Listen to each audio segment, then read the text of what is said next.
talk. I agree. Here it comes. Hold on. There we go. All right, we're ready. It begins.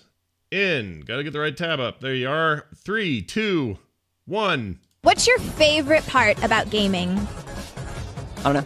It's like the escape. I don't know. Yeah, I can definitely see that. Just kind of a break from reality for a little bit. Travel to distant lands. Definitely. Yeah, it's just like going to other worlds, like other dimensions where you aren't rejected all the time. I don't know. I'm so hungry I could eat a woodpecker. The morning stream. The morning stream. The morning stream. The morning stream. The morning stream. The morning stream. A great pair of nerd glasses in about an hour. This is the Morning Stream. The morning stream. The morning stream. The morning stream. Good Wednesday to you all. This is TMS for Wednesday, February 19, 2020. I'm Scott Johnson with Brian Ibbott in the morning. Good morning.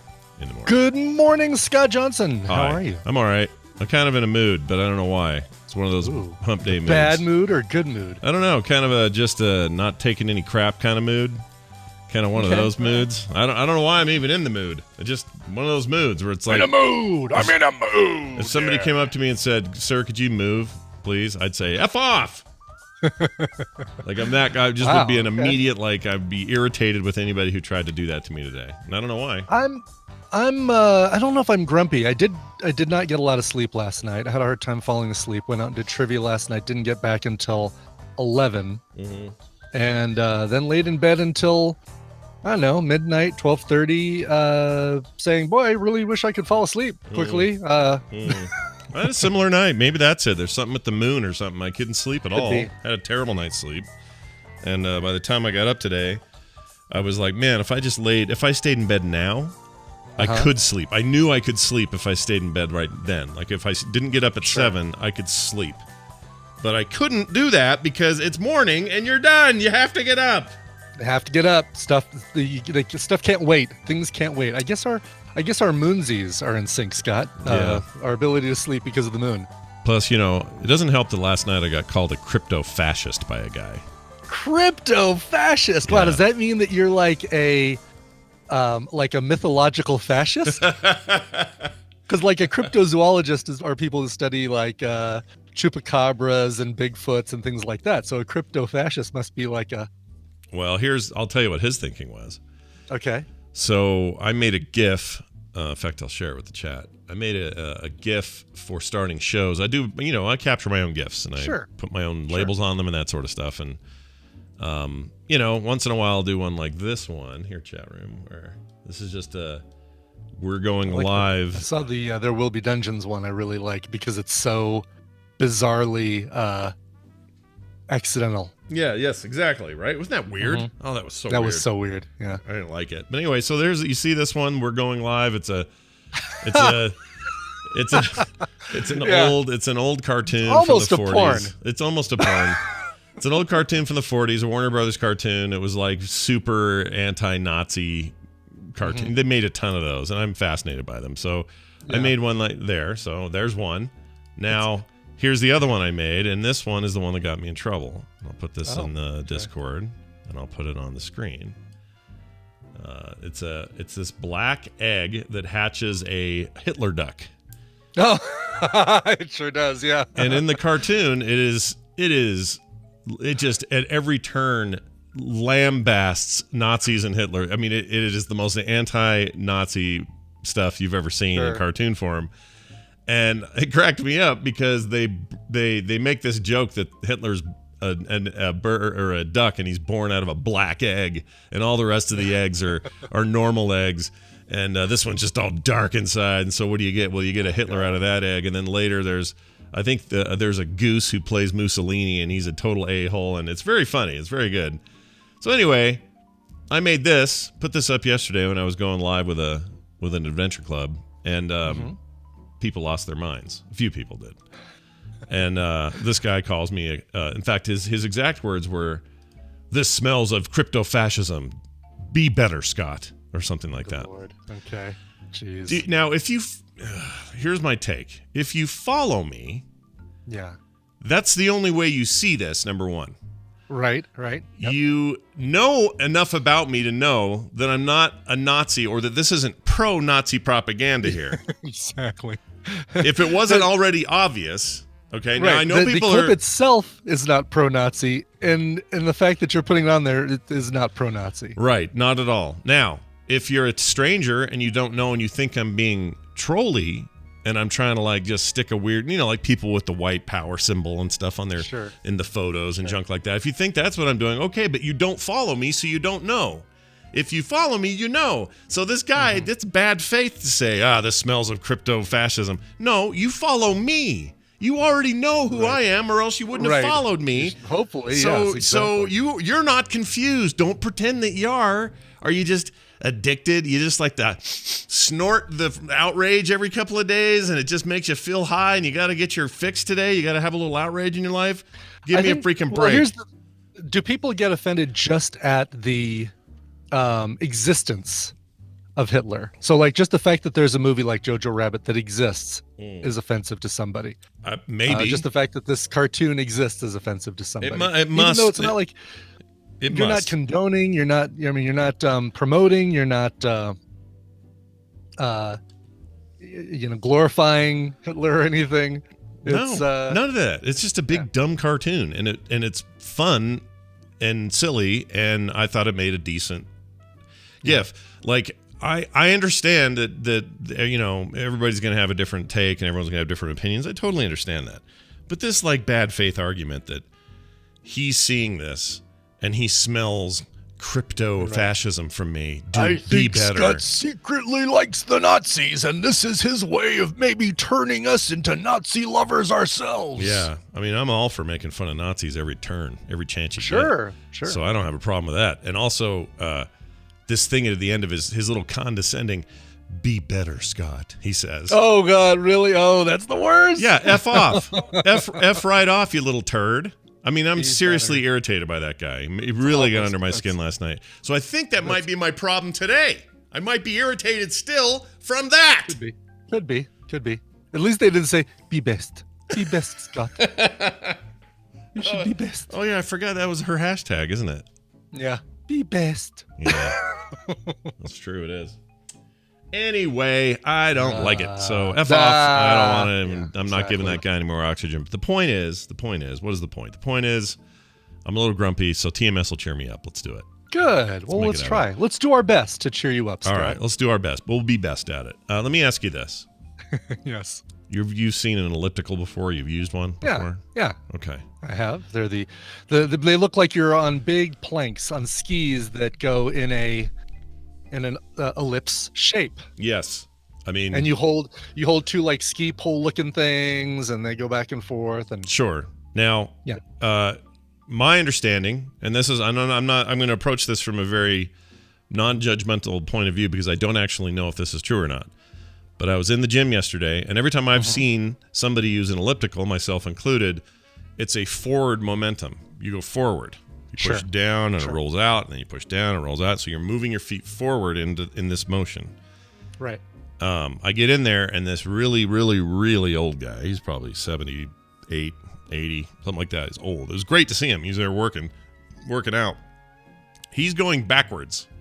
So he's going like this. Is that a thing you're supposed to do? Is reverse it and go in reverse? It's a thing you can do. It's not like, you're not going to go on a treadmill backwards, but doing like elliptical backwards just exercises different muscles. It's kind of like the, when you do the weights and you do the pulling. Yeah. That release of letting it go the other way works different muscles than when you do the pulling of the weights towards you. Oh, right. So there's some people who are doing really slow drop down weights. Yeah.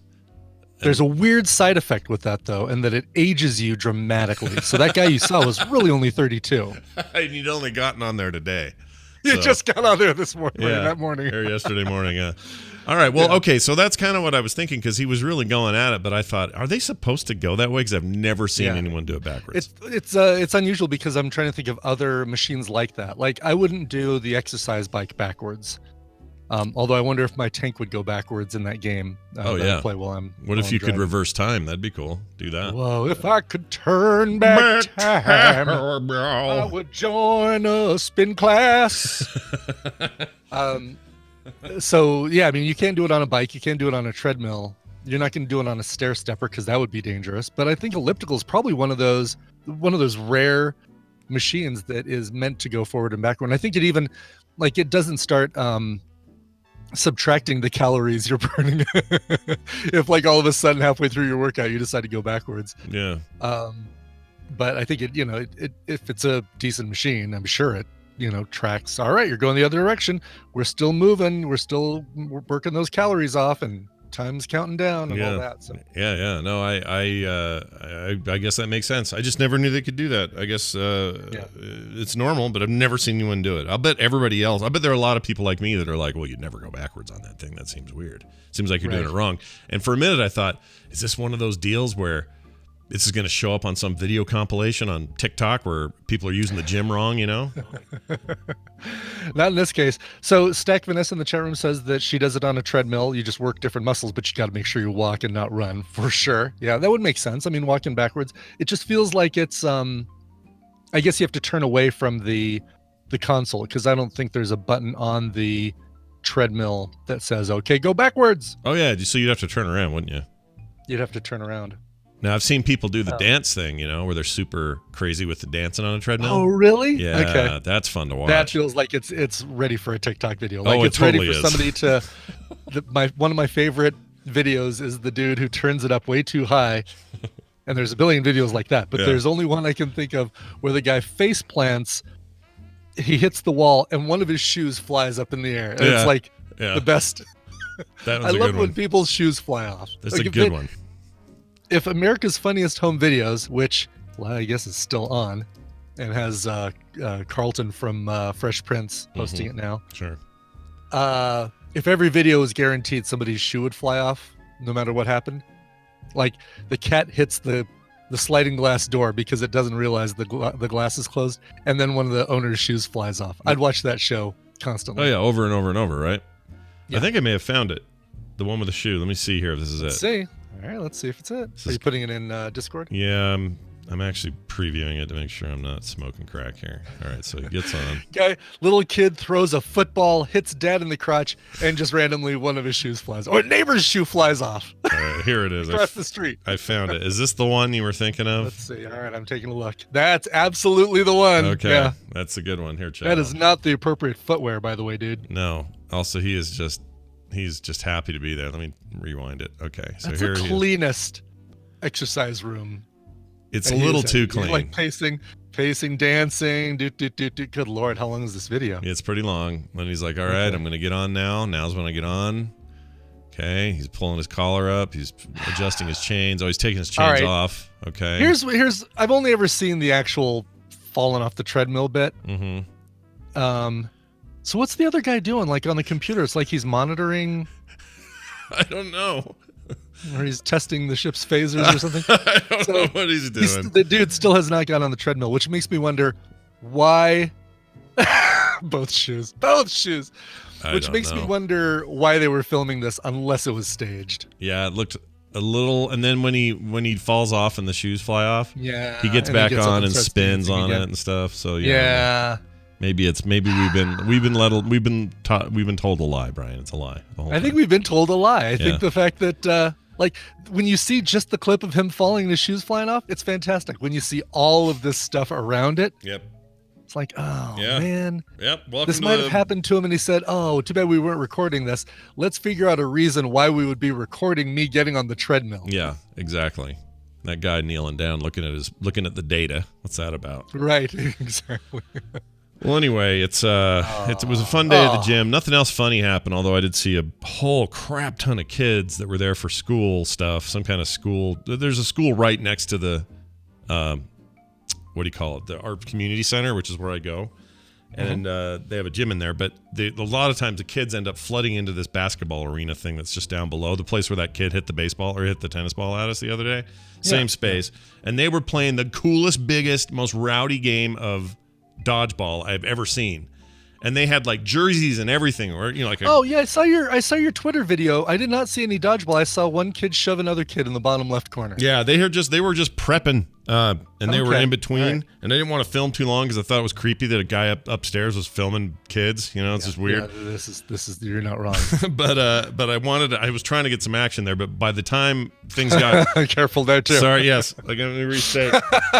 by the time somebody started actually throwing a ball at each other, it was too late, and I wasn't filming. But it was great, man. They were yelling and screaming and hucking balls at each other, and kids were falling left and right, and That's awesome. one nerd kid wouldn't move. He would just he sat on the floor with his ball in his lap, and he wouldn't move. And so they would try to get him out, and he would just like beam the ball out of the way, and he wouldn't get knocked out. And I don't know if there's a rule about sitting or not, but he just sat there, and he ended up being in the final three. But I don't know if that's legal, like in dodgeball rules, if you can just sit there and hold a ball like that. But anyway, it was fun. That's cool. That's really cool. Hey, you tell me, we need some feedback for Bobby. What is he? Yeah, for Bobby. So Bobby Frankenberger, runner-up from America's Next Top Podcaster. He's actually joined the behind-the-scenes group of America's Next Top Podcaster, helping us out, and he's going to be part of the work involved with season 3. He is doing surveys. He's already done an interview with all of the previous contestants to find out some things to help improve the show for season 3.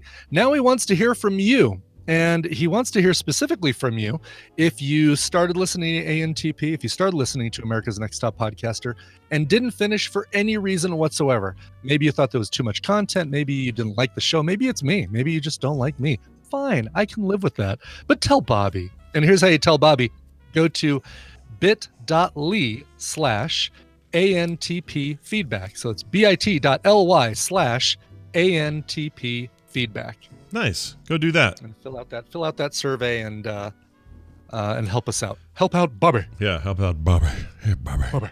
Bobby's in the chat room today, isn't he? I think he is. He is in the chat room. Yeah. He's often in there.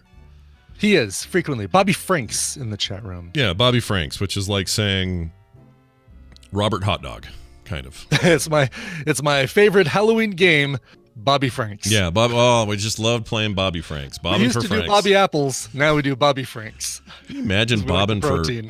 for wieners? That's a weird idea, Would be isn't it? way easier, but also might be a little perverse. Yeah, a little bit. My favorite GIF in the world is not the Hitler egg. It turns out it's that lady getting hit in the face The with woman's 1,000 face hot getting dogs. hit with a bunch of that is a good one. That's a good one, right? That thing just lives on in infamy. All right, we're gonna play Battle Royale, but it's gonna be a little different today. So I'm gonna play this theme music right here.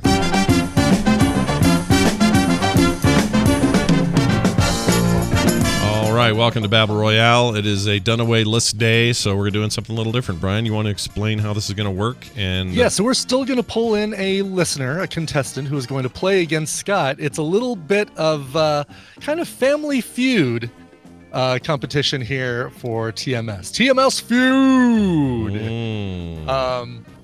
Still have prizes, and you still can win those prizes, because I guess it wouldn't be great to have prizes and not have a way that you can win them.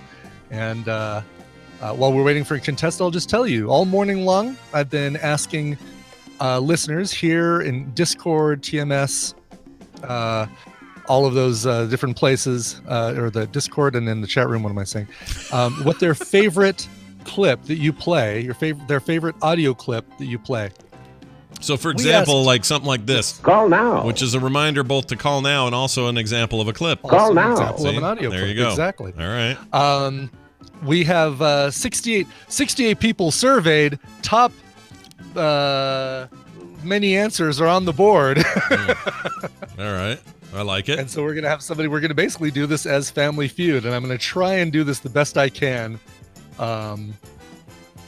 I mean, it's pretty thrown together, but I believe in you. I believe in you. It is. Because Dunaway is taking his mom out to lunch today, and very good for Dunaway to Yeah. do that. Brian is totally out to lunch today. That's how that's going. That's right. All right, so let's Oh, bye, is what he would say. let's do that then. Yeah, he would say, "Oh, hi."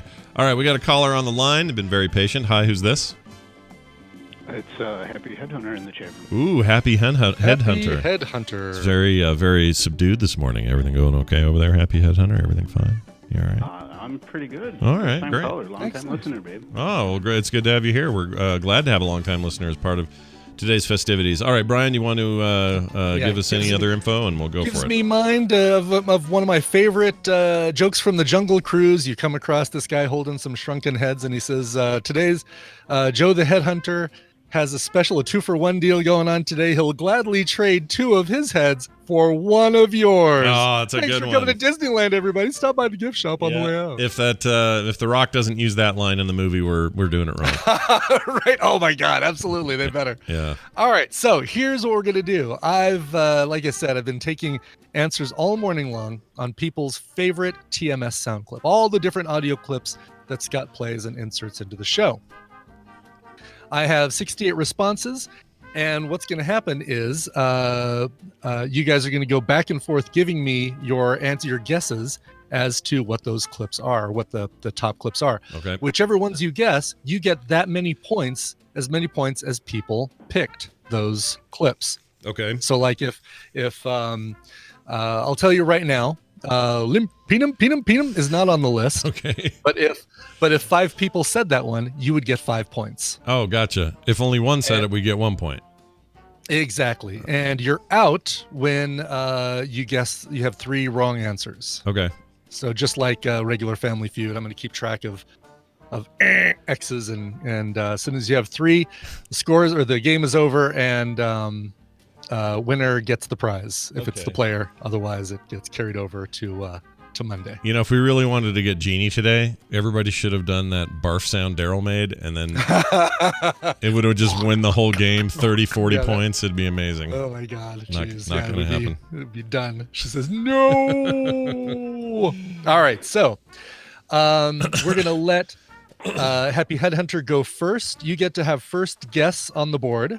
Oh, what's prizes, by the way? Oh, I'm sorry. Prizes. We have prizes. Yeah. I double checked, and we still have not given away Swords and Soldiers 2, Schwarmageddon, and Squad, which gives you early access. It might have been early access when we started trying to give this game away. It's probably not that early access anymore, but it's still a great game. Squad and Schwarmageddon. Nice. Excellent. Yes. Oh, you know what? I'm going to throw something in.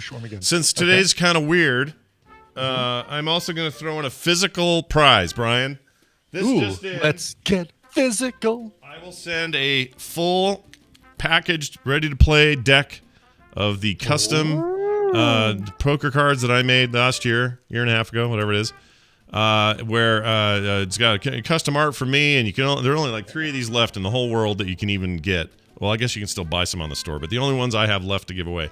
So we're gonna give one of these away as well, and I'll throw in a couple stickers and stuff. He gets one card out of that deck. That is an awesome prize. Yes. No, is he gonna get all 52? He's gonna get all 52 cards? cards. All 52 cards. No, Brian, I'm sorry. What? All 52 cards plus a poker instructions card and a Frog Pants logo card. Also, so 54 cards in this deck of cards right here. Wait. Are there jokers too? There are jokers in this deck. 56 cards. Oh my gosh, I forgot. That is right. 56 cards. And it can be used to play any kind of game you need for face cards. All right, tell us what to do. All right, you can use that for your 3-card Monty on the streets of Vegas. That's right. Okay, so Happy Headhunter, we're going to let you go first.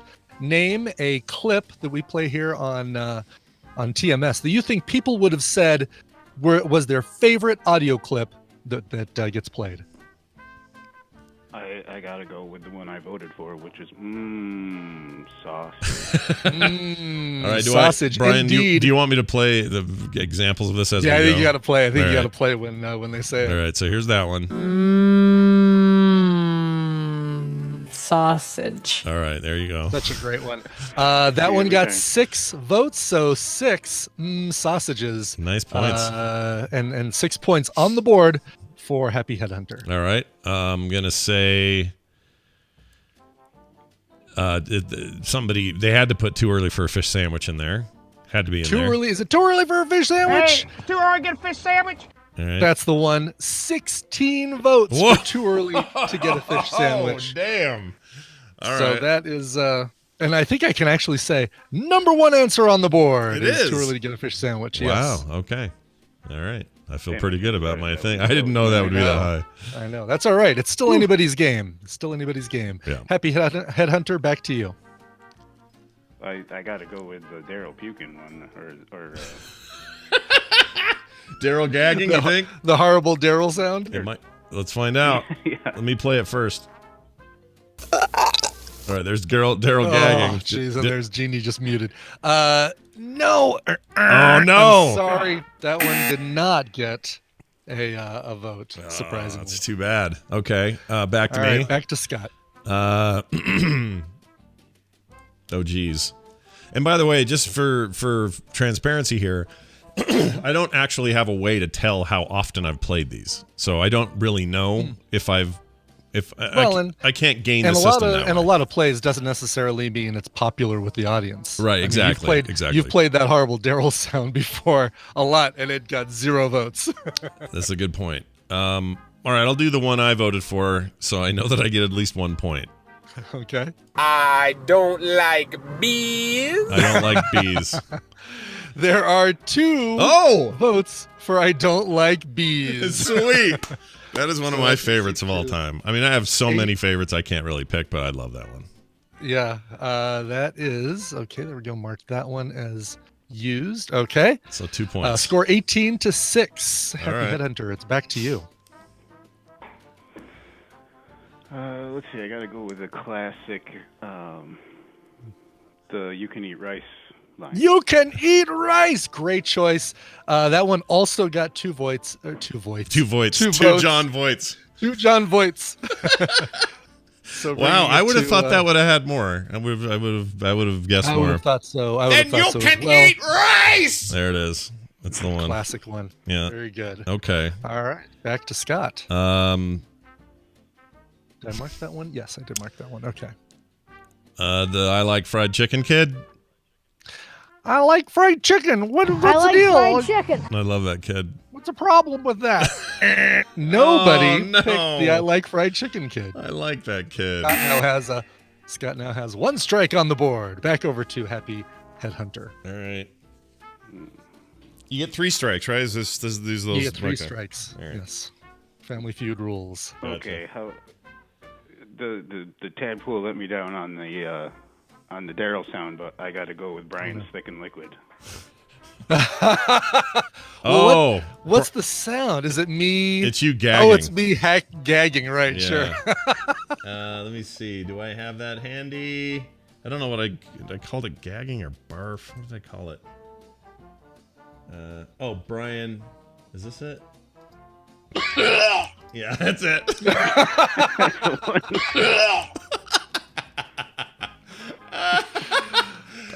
Might be one of my favorites.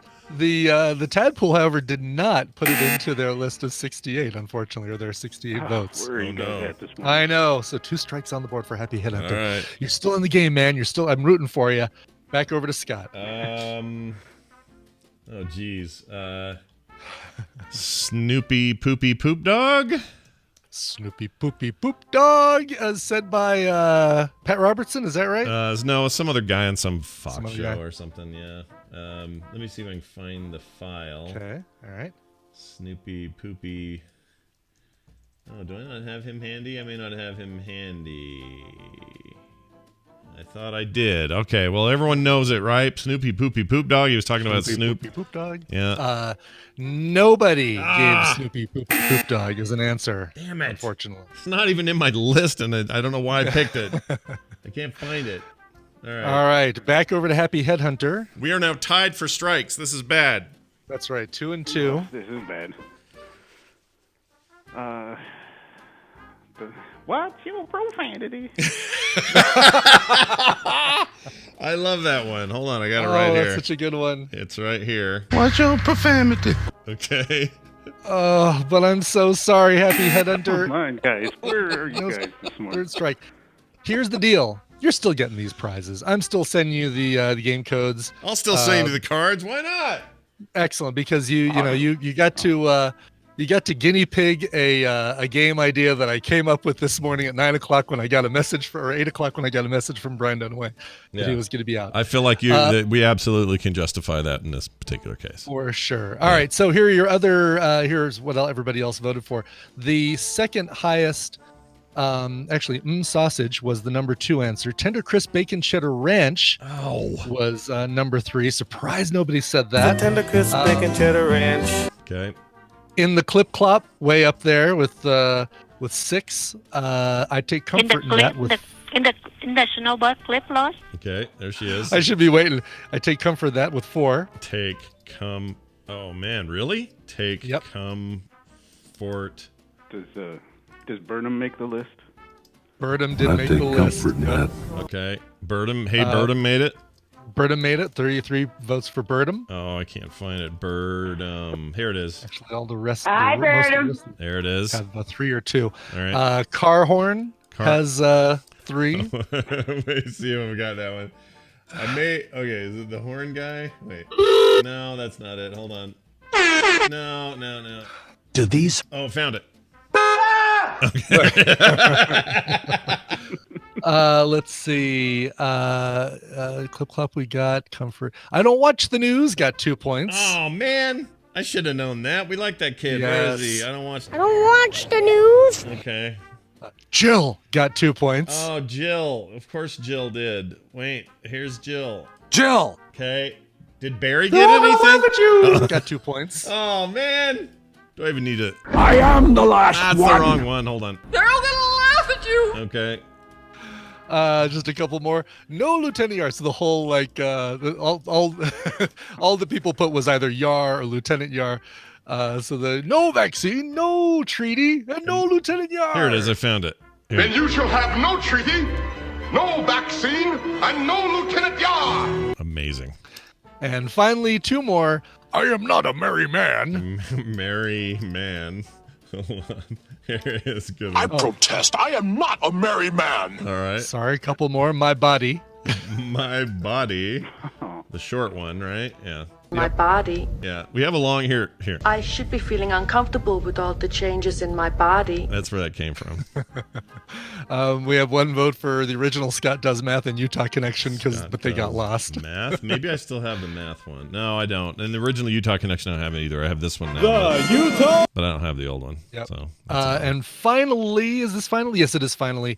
Sorry, 2 more. Shut Up, Wesley. Oh, shut up. Oh, and this one did get 4. Sorry, I missed this one. Shut up, Wesley. Here. Shut up, Wesley. There you go. And you guys sound sparkly. Sparkly! You guys sound kind of sparkly. That's amazing. That's right. All right. That's all. And also note that with very few exception, we found just about all those. So we did, nice yes. work. Oh, somebody late added that super short clip of Ryan going, yeah. Oh, we like that. Yeah, that one came in late though. That's you right here. Yeah. Yep, that's you right there. After I did the calculations. Can't believe nobody did this. I can definitely see why you like it. Because that was a hugely influential one. That one went on for we still get stuff where someone will people say, close out their emails with versions of that and stuff. So. Love the show though is the most stick with it thing we've ever had. No scooters and no ships phasers, surprisingly. No ships phasers? What? No ships phasers, and that I think might be my favorite clip. Yeah, it's really good. I have that right here. Let's play it anyway. Maybe I don't. Do I? Test the ship's phasers. Where the hell are you? I don't know. I thought I put it here. Nope. I don't know where. Oh, and this one. I have the chef. That's a good one. Yeah. That's a good one. No, making love to my test table. the ship's phasers. There she is. Sorry. Ah, there she is. I had to get her in there. It's funny when you start thinking about it, it's like, oh man, I forgot about a bunch of these. So anyway, well, I think there's a there's a pretty fun premise there. There's possible show stuff there. I liked it. Yep, I think I might. We'll talk offline, but I think this could be one that gets sprinkled in every once in a while as an alternative game with you and Brian Dunaway. Oh, well, it would be things that both of you know because I don't know how many of the clips he knows. But, he may not know as many, but we could do a similar thing with. I have ideas. Like film sack lines. We could do all sorts of stuff. Exactly. All right. Well, that's the robot arms and you silly person. Oh yeah, you silly person's great. And all those. Yeah. See, there's just a list that's 50 miles long that nobody included their things. Well, you know what? If we'd have given them a day, they probably would have put more in. We would have had more than just this morning because they had a half hour to put it in. I literally made my vote like 5 minutes before we went on the air. So right. Right. We'll do better next time. But congratulations. Now, here's what you got to do. You got to send an email to Brian Ibbott over there at coverville@gmail.com. When he's done dealing with you and those codes, he'll forward info to me or something. Maybe just forward the email to me, and then I'll get you taken care of on the cards. I'll get an address from you. Include your mailing address in the email to me, and I'll forward that because that way Scott doesn't have to ask you that information when I forward it on. Absolutely perfect. Let's do that. Well done. Congratulations, and stay out of trouble. All right. He seems like a great guy. All right.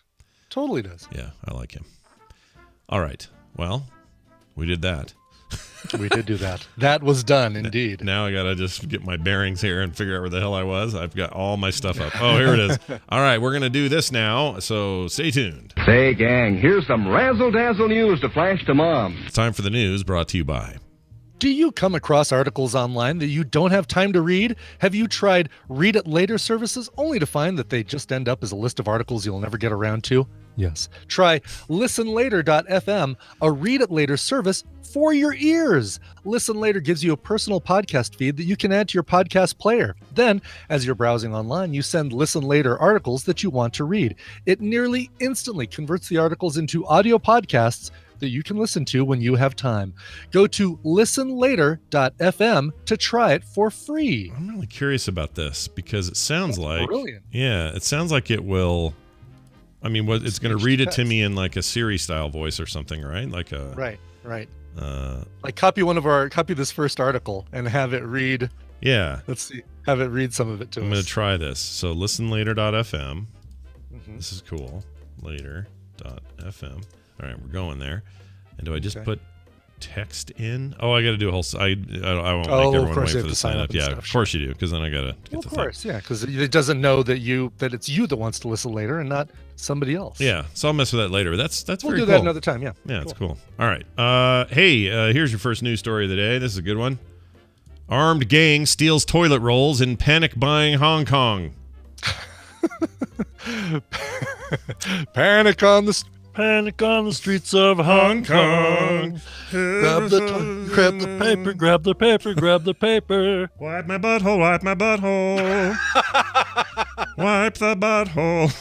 Wipe the butthole. Front to back now, wipe the butthole. Back to front will give you bacterial infections.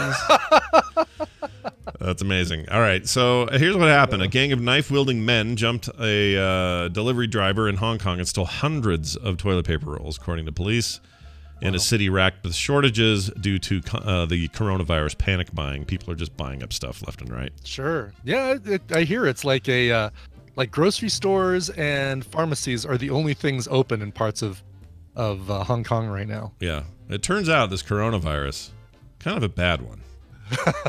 You know, maybe the worst of the one of the worst. Yeah, one of the worst for sure. It is really bad. I hear the virility or the So I was listening to some doctor who said the truth of the matter is it's less potent than some flu strains that we already have. It's just that in some parts of the world, immune systems aren't ready for it, or conditions are, like in the provinces and stuff where this thing sort of came from in China aren't necessarily, all the other, there are not a lot of other healthy things happening, if that makes sense. Like like diets and healthcare and people's immune systems and vaccinations and all that stuff are a little bit whack. So he was like, it's easy to get freaked out like this is a movie style virus that's just going to roll through everybody it sees. And he says, it's not quite that. Mm-hmm. But, yeah. Anyway. Jeez. Stoic Squirrel, one of those idiots, is a sitting senator from the great state of wherever Tom Cotton's from. Where's Senator Cotton? He thinks that he thinks it was released on the people by the Chinese government. That's what he thinks, because he's a conspiracy theorist and an a-hole. Anyway, it says here, of course he does, yes. Toilet rolls have become a hot property in the densely packed business hub, despite government assurances that supplies remain unaffected by the virus outbreaks. Supermarkets have found themselves unable to restock quality or quickly enough, leading to some lengthy queues and shelves wiped clean within moments of opening.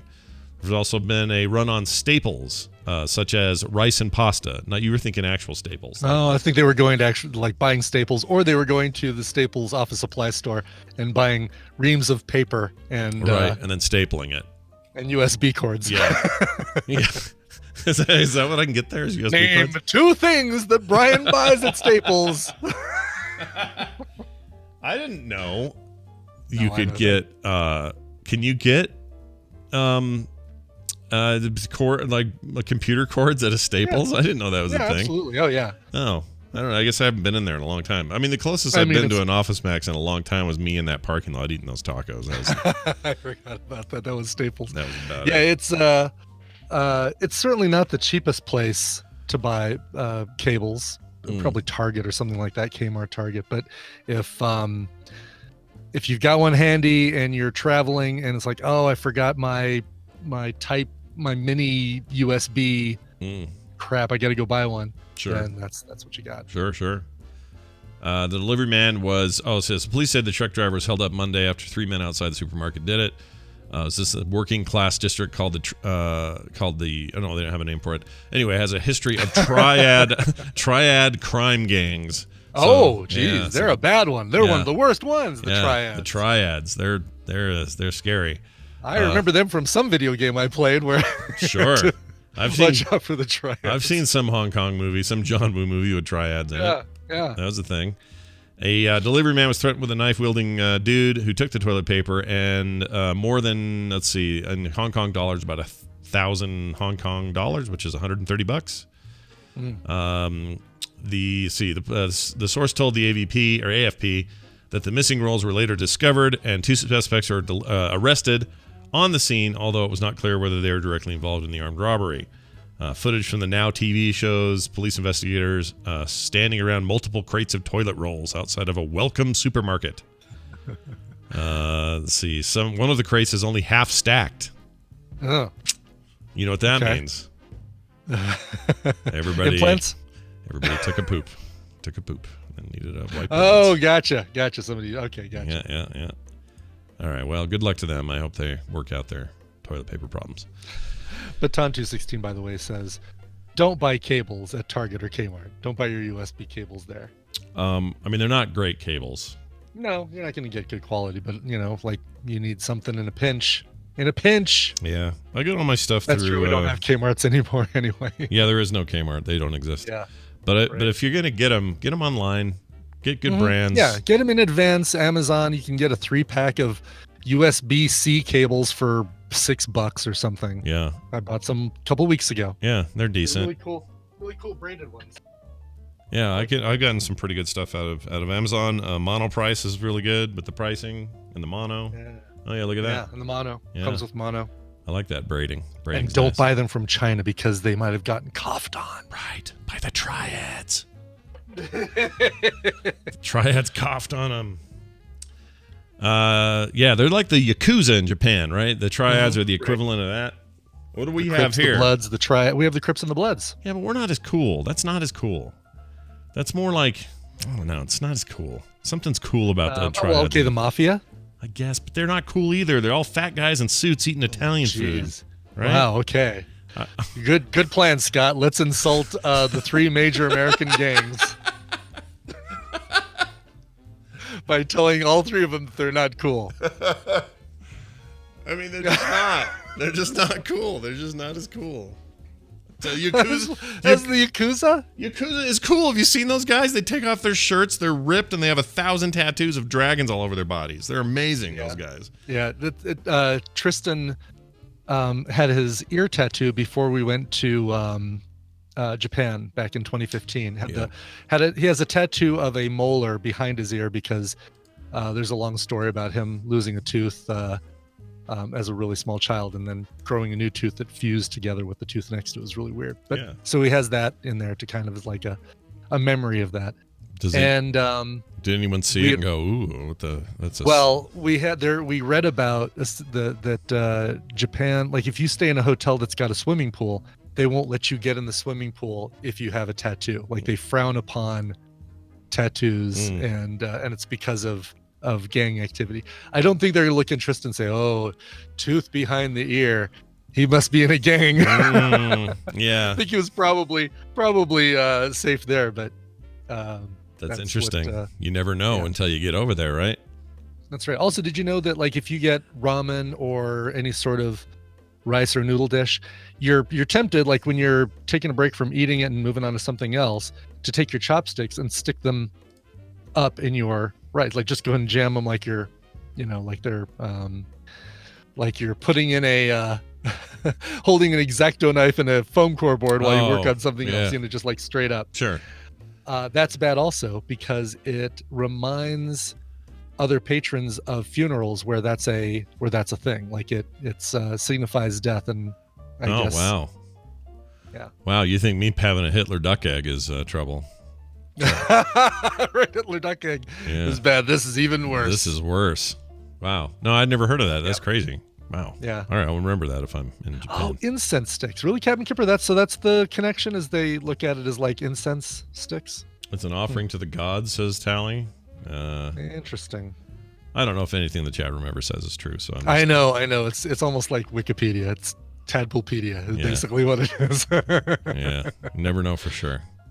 All right, we got 1 million moms upset about something. Let's find out what they're mad at. They want to ban 1 million moms. They want to ban what they are calling a demonic Disney show. Oh. Yep. Oh gosh. Okay. Can't wait to hear which one this is. I love this stuff. Conservative Christian activist group 1 Million Moms has decided to turn their anger and their attention toward the world of entertainment, this time taking aim at the Disney Channel over an animated series called The Owl House. The Owl House. The Owl House. I was really thinking it was going to be the Jeff Goldblum, The World According to Jeff Goldblum, or whatever that is. Well, it sounds like this is still on the Disney Channel, like the cable channel. Oh, like not on Disney Plus. Okay. Yeah, because I haven't heard of the Owl House. Maybe it's there too. I have not. Yeah. I'm sure it's there as well, but probably premieres on the Disney Channel. Might be. It says the group is calling the children's series demonic and is demanding that Disney immediately cancel the show. They claim is taking yet another dangerous step into the darkness.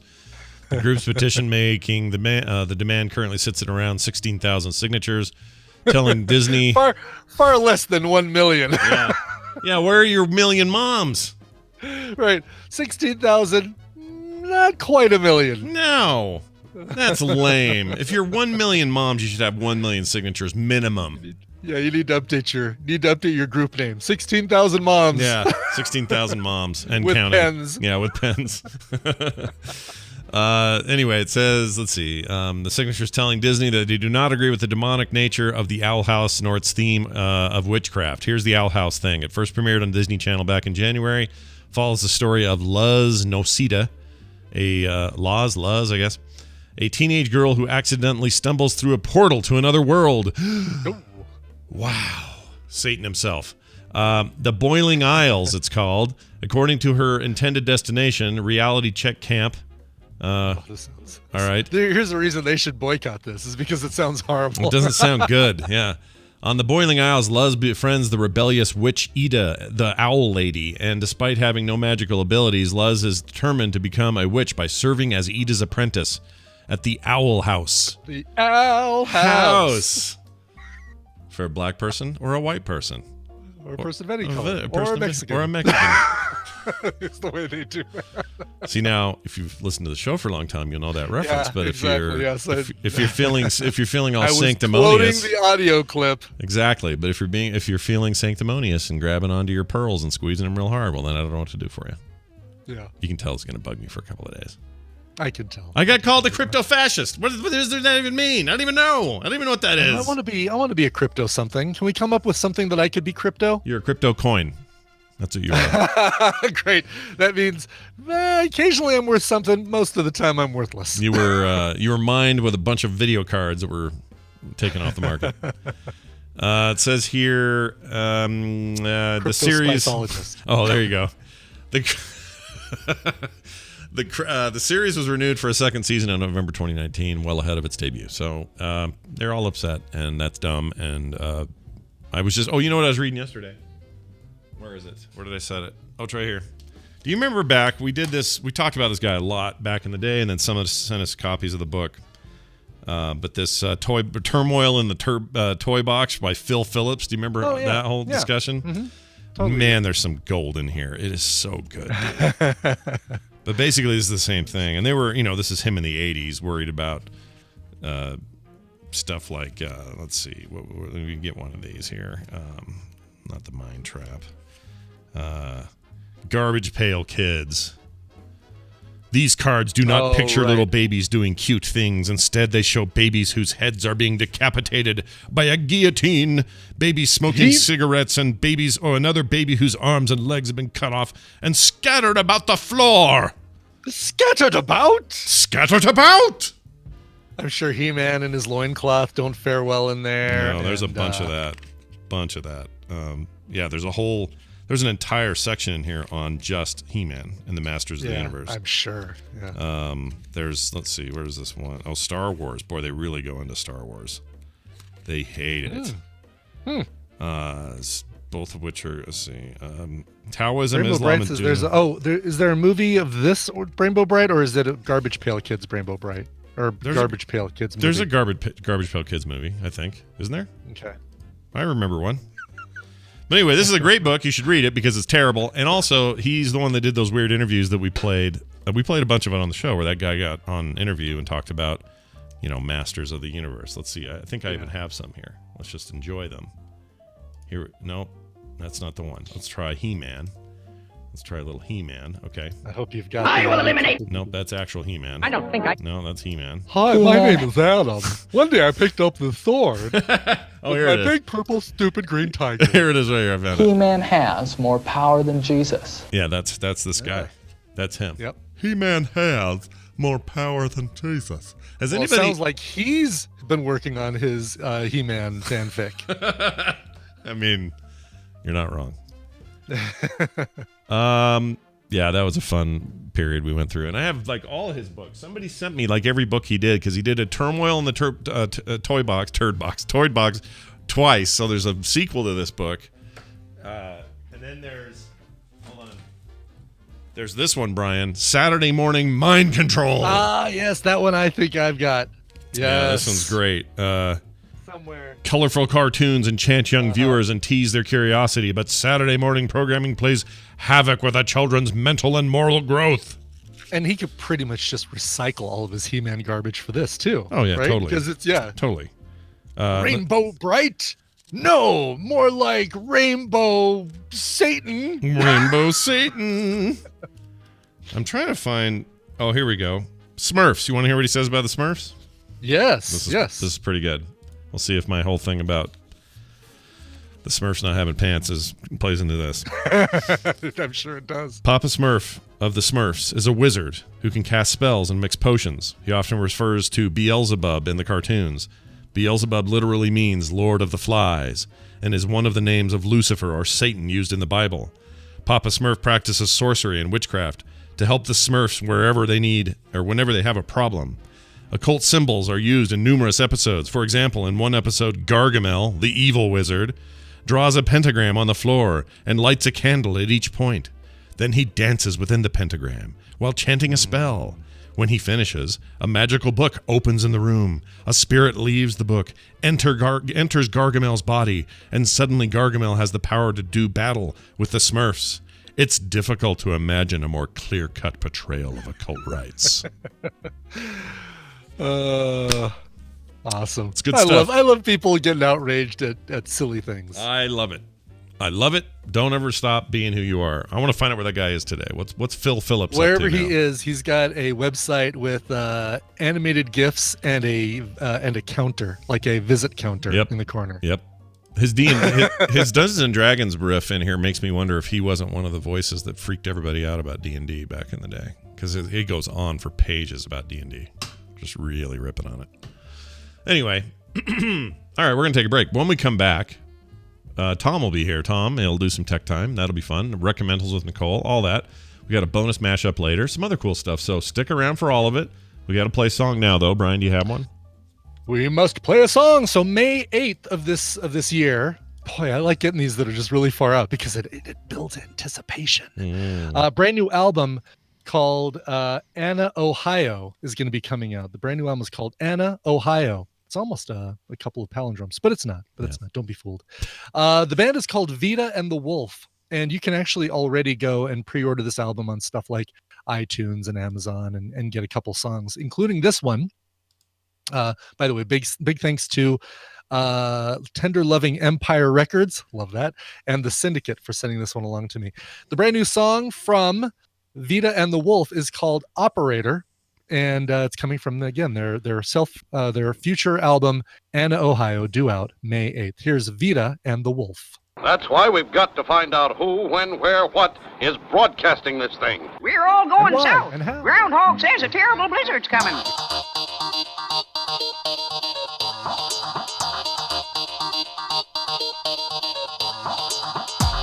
This is the morning stream. That's some sweet weed, man.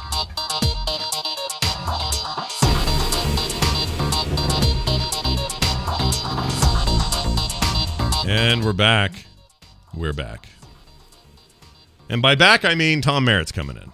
Oh, yay. If it's Tom Merritt, it must be Wednesday. It must be good. That's how I look at it. Let's play his intro. With the computer, as with any tool, the concept and direction must come from the man. That man, as always, on Wednesdays, is Tom Merritt, who joins us now from beautiful Los Angeles, California. Hello, Tom. Well, thank you on behalf of Los Angeles for the compliment. Well, it's a fine town if you can get the right freeway instructions. Then it's fine.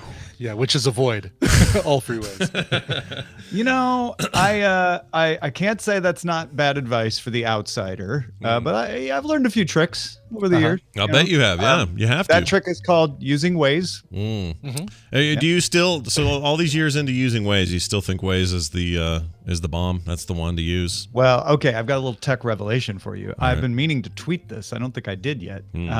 But the other day I was coming back from the vet, just a regular, vaccination appointment. And I hopped in the car and Apple Maps popped up a little note saying, "Hey, are you headed home?" And I'm like, okay, clever Apple Maps. Who wants to know? Let's take you up on this. Yeah. Big talker. I'm like, take me home. So I launched Apple Maps for the ride home. I knew my way home. I was just testing it. Sure. It had really good lane guidance. Oh, really? It was like, get in the second from the right lane to turn left. And I was like, whoa, that's rather specific and helpful there. That's Apple really Maps. cool. Thank you. Yeah, I found they're better and better over the last few years. Like they just have gotten better for me. Just slowly improving. Yeah. I agree. Notice some cool stuff that happens with me as well. So I usually do trivia on Tuesday nights, and I plug the phone in. I've got CarPlay in the car and shows up on the little screen in my Kia, and now I don't put in any directions on where I'm going, but if I don't, the map that shows up in CarPlay shows me the path that I usually go on Tuesday nights up to trivia. Like it says, if you're going this way, it's going to be about 24 minutes, and I'll direct you if you want. Oh, that's pretty cool. Yeah, it feels like a service that launched pretty rocky. They hadn't had a ton of experience with it. They also kind of had to whip it together pretty quick because they had just the Google Maps deal had just ended. And it was rough, but I feel like over the last few years, it's gotten lots better. And it's good. I like to see that. Yeah.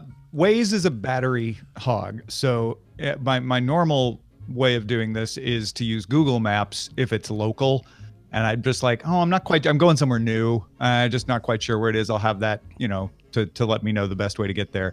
But if I'm headed into traffic, even if I know where I'm going, Waze is the savior to be like, look, Waze knows what the traffic is ahead of me better than I do. I can't see from above. So in Los Angeles, that is incredibly helpful to say, you want to go this way, and it'll even adjust along the way if the traffic pattern shifts.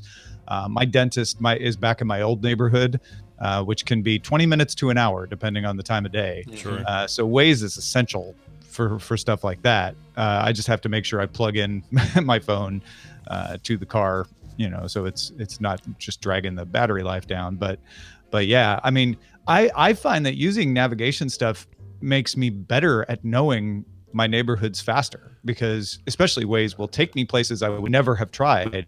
And I'll be like, oh, now I know this road. Now I know where it goes. Now I know how it hooks up. So I really like that. Let me ask you this.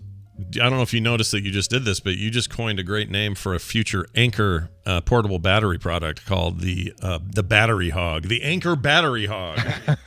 That sounds like a cool name. Like it would be one where like, it's the Hog. You get the Hog. Oh yeah, this thing will last me 2 weeks on this vacation. No problem. But the Hog, Battery Hog usually means like it takes all your battery and eats it. That's like true. A hog. That's true. Mm-hmm. So what's the pivot there? Like the battery sow, because you can milk it. Because battery. You can milk it. You know, milk it like a pig. Oh, yeah, battery cow. Battery cow. Battery cow. The battery cow. There you go. And you make it all white with black spots. You make it look like an old gateway computer. You know. I'd be, a battery mule. Pops and Recline suggests the battery mule. Battery mule. I kind of like that one a lot. I like that one because it's a workhorse. You put it through its paces. I like it. All right, it's mule, so it's only half horse. Yeah, exactly. Anchor, give us a call. We'll give you a good deal. We'll transfer the trademark. Speaking of trademarks and tech and all this other business, we should probably find out what's hot on the minds of tech enthusiasts today. What's happening in the world?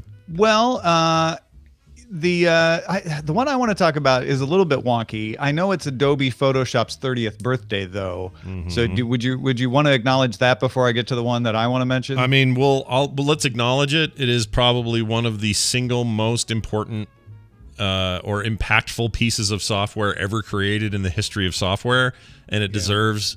I don't think there's a way to actually overstate that. Its influence and its injection into the world is enormous. And also for me in particular, I have all sorts of personal feelings about my 30-year relationship with Photoshop, mostly in the positive. So yes, happy birthday, Photoshop. New features along with the 30th birthday. Yeah, that's true. Really? Okay. Yeah, couple. What are they? What'd they say? What are the new ones? For iPad, object selection, which just launched on desktop 3 months ago, that's there now. That's where you can just kind of loosely draw a circle around something, and the AI will go, "Oh, you mean this?" and snap to it. Wow. Okay. I've already been using Select Subject, which blows my mind how good it is. I get photos of cars from car dealers for ads I do, and I just go select subject. Doesn't matter if there's like a Sprouts in the background that's still in focus or another car next to it.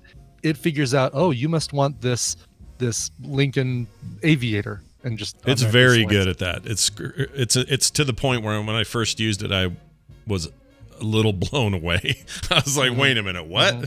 This isn't possible. I'm used to going in and tweaking this thing. It's insane. That's what neural networks are good at. Yeah. That's the thing where it's like people overhype AI all the time, but neural networks are really good at like train it on an image set. It can't think on its own outside of that, but once it's trained up really well, it's really good at image recognition. Yeah. And they're benefiting from that directly. It's very nice. There's also some formatting and typesetting stuff coming to the iPad version. And then on the desktop, the lens blur feature now runs on the GPU. So if you're looking for that fake bokeh to put in, it now looks better. It works a lot better, apparently. Oh, nice. Yeah, they've slowly over the years been adding more GPU-based stuff. Like some of it's just performance stuff, like how quick can I zoom and move and screw around within my image and stuff. And it relies on GPUs now more than ever to help with that, but that's good to hear. More of the effects stuff would be cool to have. Yeah, personally, I prefer the real bokeh. Tastes better and is better for you. Yeah, you like. I only go with Bokeh Zero. Bokeh Zero. I'm trying to remember the name. So back when I worked at the phone company doing their art department, we got an early release of the software that became Photoshop. I'm trying to remember. It was like, wow. Pixel Paint or something along those lines. So more than 30 years ago, or was this 30 years ago? Yeah, it must this might have been 30 years ago. Because this was like, this would have been 1987, 88. That I worked there, 89. Wow. I can't remember the name of it. It was like Pixel Paint or Pixel Craft or Pixel. So this would have been more than 30 years ago. Yeah. Was it an Adobe? Wow. No, something made by somebody else, and then it got bought by Adobe. It might have been Aldus something. Oh, good old Aldus. Yeah. You're not thinking of PageMaker versus Aldus Page. No, not that, because they did that too. Aldus had PageMaker, and then that got. But we were a Quark Express house at our place. Oh, here it is. I found it. Let me tell you what it is. The answer is. Display. You know what? It's done in the form of a trivia question. Let's see if we can do this here. Okay. Before being known as Photoshop, an earlier version of the software was called Image Pro or PictureWorks, CompuCanvas, or PhotoLab. I think it was. God, I could have sworn it began with a P, but I don't think it was PhotoLab. ImageWorks. There's Image Pro and PictureWorks. Oh, Pictureworks. All right, let's try that. Nope, Image Pro is called. It was Image Pro. Okay. Created in 1987, Photoshop was originally written for the Macintosh Plus for a PhD. Blah blah blah. Let's see, skipping ahead. The first copy. Okay, the name Image Pro was taken, however, and Thomas ultimately settled on Photoshop. So Photoshop was like a second or third choice for the name. The first name, according to Wikipedia, was called Display. But then when they turned it into a commercial product, he tried to call it ImageWorks, or I'm sorry, Image Pro, but that name was already taken. So yep. Okay. And then what's great about it is if you go look at the Adobe Photoshop credits these days, it's thousands of people. Oh yeah. You look at it now, or on this original, about screen, it's Thomas Knoll, John Knoll, Steve Gutman, and Russell Brown. That's it. Done. Oh, that's it. Wow. Also, Utah connection. These guys all went to the University of Utah. All right. I bet I could find a program that would let me add my name to that list. Yeah. Can't wait it to was get. Probably just a text file in the original Photoshop. Yeah, probably. Yeah. Probably wasn't much. But anyway, happy birthday, Photoshop. I hope you have a good one, and you're now expensive. All right. Tom, what was your thing that you really wanted to know? The other thing I just think this is interesting. I'm sure we'll talk about it more on Daily Tech News Show later today. Twitter acquired a company called Chroma Labs, which normally that wouldn't be like, Twitter acquires companies. What's up with this one? Chroma Labs makes photo editors for stories, for like Instagram stories, also for Snapchat, Facebook stories. Twitter doesn't have a product like that. They don't have an ephemeral image video product. So that's interesting.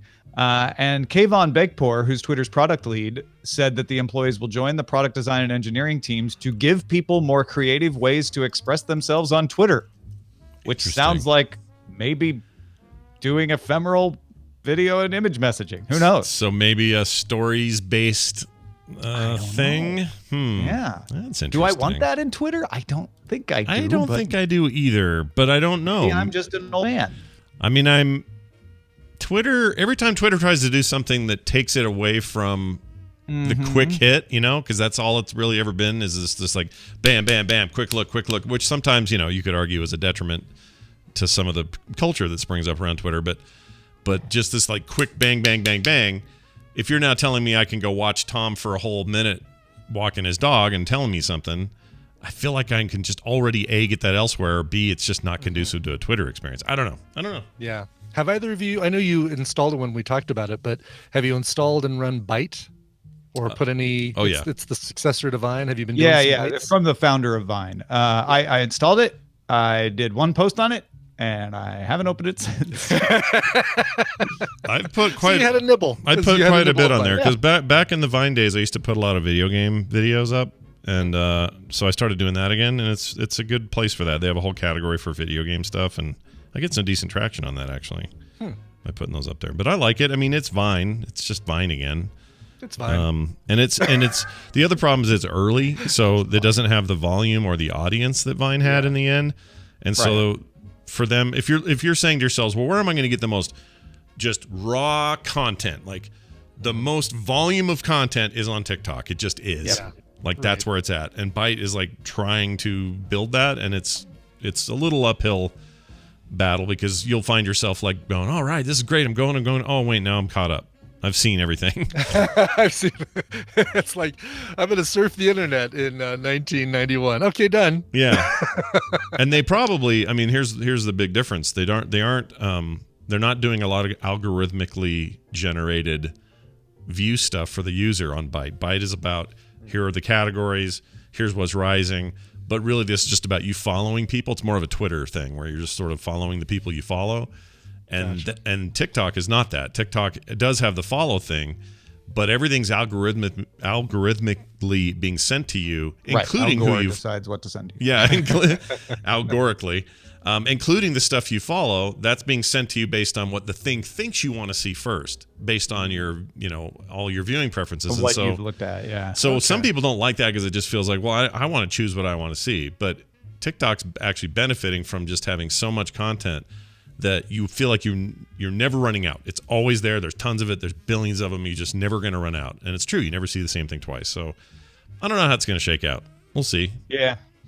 It's just when we were talking about Twitter and my resistance to kind of this kind of feature coming to Twitter, and I said maybe I'm just an old man, it made me do a quick calculation. Do you realize Twitter is about as old right now as the World Wide Web was when Twitter launched? What? Oh, wow. Really? What? Jeez. How can that be a thing? That's crazy. Yeah. I mean, it's crazy. Okay, well, then you can get, now we can get real weird and say Photoshop is now older. You know, you can do that whole thing where it's like 30 years. When Photoshop launched, 30 years before Photoshop was what? 1960? Wait, 1950? Like, well, yeah, I guess 1957. What the crap, dude? See, that just sounds crazy to talk like that. But I guess wait a minute. 1990 is 30 years ago, right? Yeah, 90 was 30 years ago. So 1930s ago. Yeah, so it'd be 60, I guess. But still, like, that's banana time to think of it in those terms. But whatever, we're a people who grow and we advance, and here we are. That's good stuff. So true, so true about really so many is. things. It is so true. All right.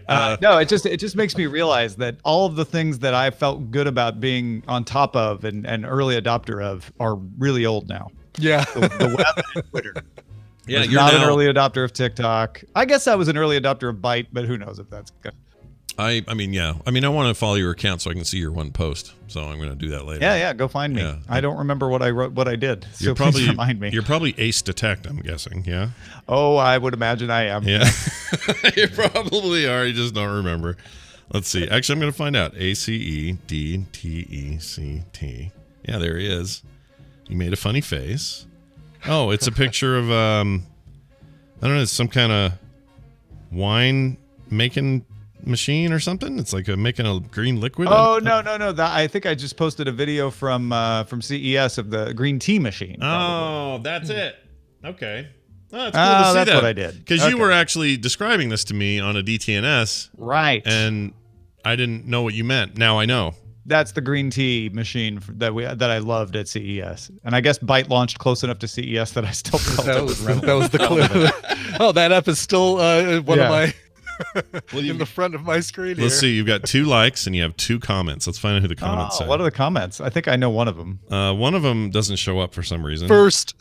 The other one says, that looks delicious. Just wondering, want to follow for follow? Trying to reach 11K followers. Oh, wow. Yeah, remember that? Those were the days. Relevant comment. Yeah. Follow me. The good news is that person is still shy of 11,000. And this is that many years. Too bad. I don't think I followed them. No, I don't think you did. Oh. I don't think you knew until just now. No follow for follow. No follow for follow. I've always, in principle, not because I don't want to help people, but because I'm like, then I just end up following people I don't want to follow. And the whole thing about like managing social networks well is to only follow people that improve your life. So not an echo chamber. Mm-hmm. You have to have diverse voices, even things you don't like, but not things that are just going to drive you nuts or stoke your outrage. Right. And I don't like the idea that it's just so arbitrary. Like if it wasn't for the fame factor of having a big number, you'd never do this in real life. You'd never say, "Hey, I'll give you my phone number if you give me yours," just out with random people in the middle of a street. I'm gonna start doing that. Follow for follow on phones. On my phone? Like nobody does that. So why would you do it here? It's dumb. And it's also a false sense of popularity, and it makes me feel uncomfortable. All right. Sounds like an ESPN documentary series. It does. Let's make that happen. Follow for follow. That was a deep cut. I liked it. Tom Merritt, everybody. Anything else going on right now for Tom that we should tell people about? Yeah. In fact, I'm going to. Oh, he's cutting out. Hold on. I don't know what that is. What? I'm going to put you on, there we go. Now you're back. Put you on Central. Okay, now we're on Central. Try it now. Okay, I'm going to send out an update on my writing Patreon about all the various projects that I'm doing book-wise, because I've got a bunch of irons in the fire there. The biggest one I've been talking about is the sequel to Pilot X, my novel about time travel called Trigor, is coming out March 24th. But I've also got a novel I've been serializing on my Patreon called Project Vera. I've got another novel called The Hungry Earth in the works. I've got one called The Girl at the Bottom of the Lake that I'm going to start serializing fairly soon, I think. And then I'm going to read Project Vera as an audiobook. There's all kinds of good stuff coming on my writing Patreon. So if you want to get in on that, patreon.com/AceDetect. You just heard Scott spell it earlier, ACEDTECT. That's right. It's an easy thing to remember once you know it. Tom Merritt, everybody.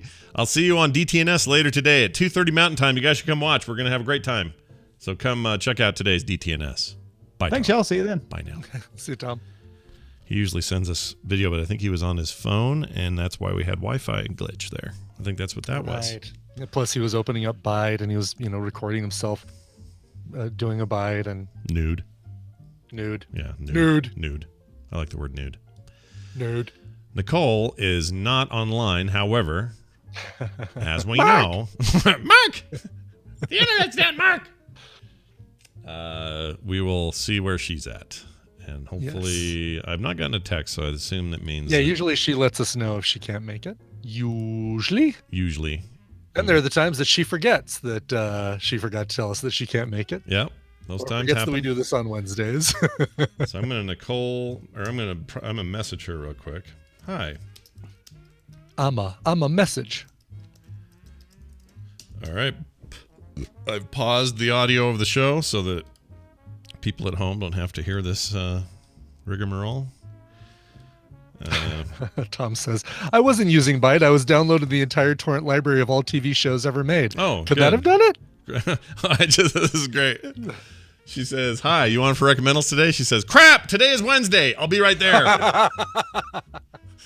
That was one of my guesses was the case. I mean, it's, she's a busy mom. She is. She's busy working with Mark and the company. Whispering at wood. Yeah, whispering at all the wood. You got to whisper at the wood. Lots of whispering going on. While we wait for her, I'm gonna read another here. In fact, I'm gonna record this. All right. While we wait for Nicole, which is she's another passage from the Cartoons of the Devil book. You know what? Let's jump to book 2. Toys of the Devil. Okay. Turmoil in the Toy Box 2. Oh, a sequel. Yeah. Good. Let's take a look at just something from in here. Rubik's Cube is a Hungarian's mind control device that's going to turn our kids into orange, white, yellow, red, blue, and green sheep. I mean, that's pretty much it, right? It's pretty much the book. Let's see here. Oh, video games. They take on the video games. Oh, good. Yeah. Yeah. They say the video. Believe it is not it. It says here, what could you want? Let's see. What more could you want than to spend the summer on beautiful Crystal Lake? You've come to take You've come to take an easy job as a camp counselor, but you encounter Jason, a killer on the prowl, looking for fresh victims. You and other counselors must stop him, but the only thing he fears is fire. The only weapon that can kill him is a pitchfork. As you continue to play the Nintendo game, you are instructed to hide. Okay. Yep. You're instructed to hide the children inside a distant cabin and station counselors outside for protection. You and the counselors search the woods, lake, and cabins for Jason. However, the killer has deadly allies, such as zombies, wolves, evil crows, and the gruesome severed head of his mother. What you have just played is called Friday the 13th, and it's just one of the more popular devilish games with the youth today. Oh, sure. I guess that wouldn't be Splatterhouse. That's the game that looked like Friday the 13th. They were like ripping it off, yeah. Yeah. Let's see. The founder of Action for Children's Television is quoted as saying, children walking around hugging their videos is the same way they used to hug their books. They're calling video games video. I'm hugging my videos. Let's see. In TV, when you want to make someone die, you can't. In Pac-Man, if you want to run into a ghost, you can. On TV, you can't shoot now. Or with Popeye, eat your spinach now. This is the weirdest conversation I've ever had with a book. So his complaint is that video games give you the ability to quickly do the thing that you wish you could have done while you were watching TV? Yeah, basically. That doesn't sound bad at all. I like that idea a lot. All right, here's a good one. Oh, Nicole, are you there? I am. Oh, sorry. What's going on? I don't know what's going on. Sorry, I just started reading the thing while we were waiting for you. So I'm going to read this final line here. It says, "The destruction of others is at the core of these video games. Following an afternoon of killing off hundreds, perhaps thousands of space invaders, children no longer have any genuine feelings about taking the life of another." Oh, come on. No genuine feeling. It's these old books by this crazy person, and they're from the 80s, and they're stupid. Whose parents had the brilliant idea with their last name Phillips to name him Phil. Yeah, Phil Phillips. What a wonderful life that must be, to be teased your entire life about being Phil Phillips. Right. Nicole Spagnolo's here, everybody. It's good to have you here. I'm going to play this for you just because it's the deal. Whoops, this isn't it. Nope, hold on. Where's your thing? Your thing is right here. Where is she? Okay. There it is.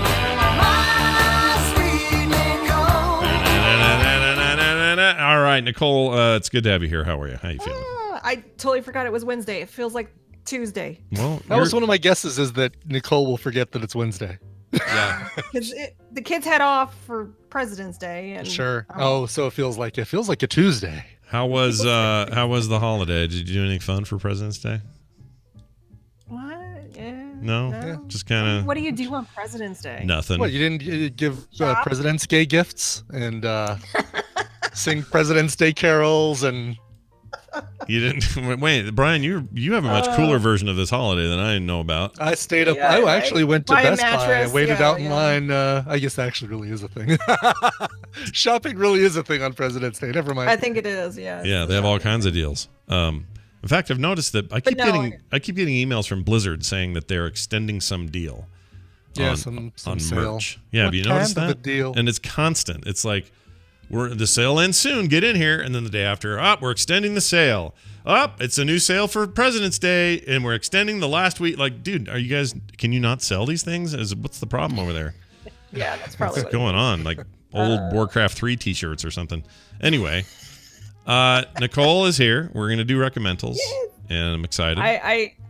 I'm not very excited because I don't really have a recommendal. I mean, I tried to have a recommendal, but I don't know if I want to recommend it. Oh, okay, that's all right. Funny. Sometimes it's. We'll talk about it. Yeah. I'm kind of in the same boat, but I think I liked my thing a little bit more than you liked whatever it was you were watching. I'm still giving it a chance, but yeah, it's a little. I don't know. Oh, okay. Ooh. Yeah. I know. Where's this gonna go? We don't know. It's something that I'm probably gonna upset some people because I think people do love it. It's a TV show. So. Okay. All right. No, that's okay. Look, I like the the diverging opinions here on this show. Mm-hmm. Mm-hmm. Let's start with yours, Brian. Is it tradition? Do you have a clip you want us to play? I have an audio clip that is for a movie that was released in 2019 and has just now made its way to streaming. Awesome. Here it is. Let's play it. I want to apologize for the sign. It was a little inappropriate, and I intend to take full responsibility, okay? In terms of the Gaylor Street School. In So terms now, of money. you don't care about Gaylor Street. You don't care about anything. You don't care about your house. You don't care about your yard. You certainly don't care about this neighborhood. Do you know that within a 4-mile radius is the house my grandmother grew up in, the house my mother grew up in, and the house that I grew up in? That I believe. And you come in here with your Microsoft money and buy this 9,000 square foot teardown in the middle of this charming neighborhood, and you think that's going to make you belong? Well, you don't belong, Bernadette, and you never will. Say amen to that. None of the other mothers like you, Bernadette. Did you know that? I have no idea what this is. Is that Kristen? It sounds like Kristen Wiig. 100% Kristen Wiig. And what's her face?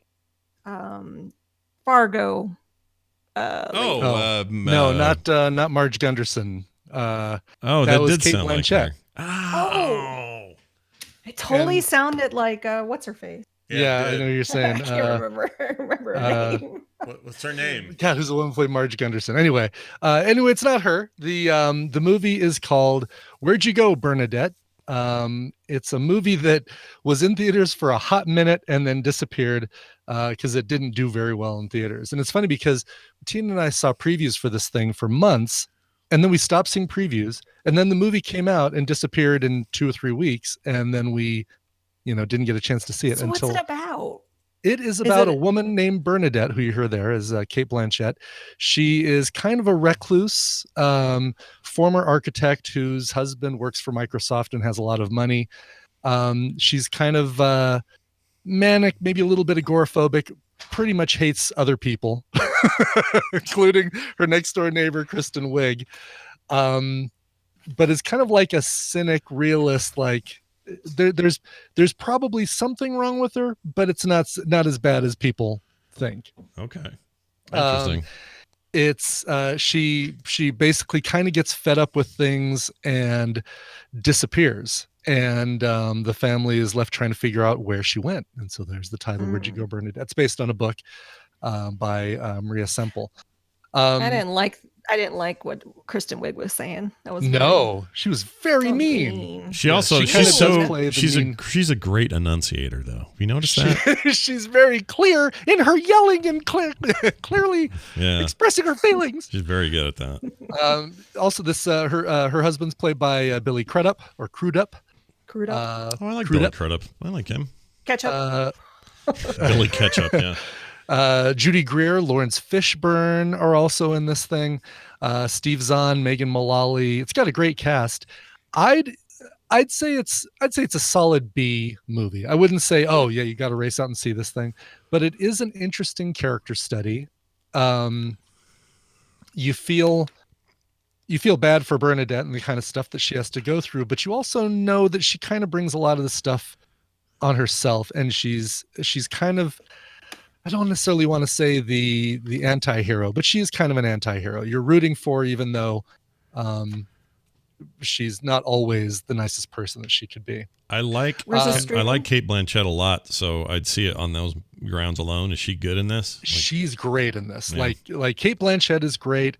Richard Linklater is the director of this, so Dazed and Confused and Slacker and stuff like that. Boy's Life or whatever it is, or what was that called? The kid that the one. What was Boyhood? Boyhood, yeah. Boyhood. He's a good director. I won't say it's as good as some of those other movies. So, if you see this and you're like, yeah, all right, that was an okay movie, Brian. That's what I want to tell you. I want to make sure that you go away from this thinking that this is an okay movie. It's not spectacular, but it's got good performances from Cate Blanchett and I think actually a great performance from Kristen Wiig. The chat helped me. Frances McDormand. Frances McDormand. Yeah. Frances McDormand. Hoping that she's going to be Frances McActive soon. Yeah. But for right now, she's Frances McDormand. So it's funny. I accidentally called the guy from Ozark. I called him Jason Basement last night. Jason Basement. Jason Basement. Wait, did you do that at trivia? Because that's amazing. Yeah, well, we were talking about stuff, and I said, okay. do you remember the first TV show that Jason Basement was in? And I said, Jason Bateman. I love that. All I could think about was Nicole. That's a good one. Yeah. That's really good. Where's it streaming? It is streaming on Hulu. So go check it out on Hulu. So I was going to say this about this movie. When I first heard it, I also thought I was listening to Frances McDormand, and I thought it was because she was talking about putting a sign up somewhere. So I thought, this is that billboards outside of Ebbing, Missouri, or whatever. Ebbing, Missouri, sure. And then I remembered you already recommended that way on this very segment, so I knew that couldn't be it. But man, Cate Blanchett dropping any kind of accent, she sounds like Frances McDormand. That's weird. She kind of does. Yeah, that's really funny. Yep. Anyway, it's on Hulu. Check it out. It's put it on your list, but it shouldn't be you don't race to see it. If you got choices like going to see renting Parasite for $2.99 or $3.99, then do that before you. Well, you do. Oh, good. You do. Yes. Good. You just reminded me because I did rent something. Oh, okay. Look, that counts. It's a rental, but all right. So.